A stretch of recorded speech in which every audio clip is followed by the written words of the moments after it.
ക്രെഡിബിലിറ്റിയാണ്. നമ്മൾ ആരെയും പറ്റിക്കാൻ പാടില്ല. 1 രൂപ ഒരാളെയും പറ്റിക്കരുത്. വാങ്ങിയാൽ കാശ് സമയത്ത് കൊടുക്കണം. നമ്മൾ പറ്റിക്കരുത്. ക്വാളിറ്റി മെയിൻറ്റെയിൻ ചെയ്യണം. അങ്ങനെ അതിലൂടെ വരുമ്പോൾ നമ്മൾ വളർന്നൊരു പ്രസ്ഥാനവും ബ്രാൻഡ് അംബാസഡറും ഒക്കെ ആയി മാറുകയാണ്. ഭയം വന്ന് നിരാശ വരുമ്പോൾ നമ്മുടെ പൾസ് ഒന്നും വർക്ക് ചെയ്യില്ല, ഹാർട്ട് ബീറ്റ് ഒക്കെ ഡിസോർഡർ ആവും.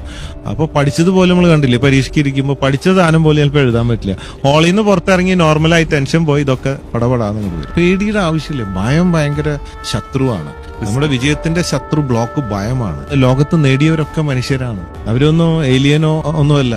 അവർക്ക് പറ്റുമെങ്കിൽ എന്തുകൊണ്ട് എനിക്ക് 2 കണ്ണ്, 1 തല, വായ, മൂക്ക്, ഇതൊക്കെ തന്നെയാണ്.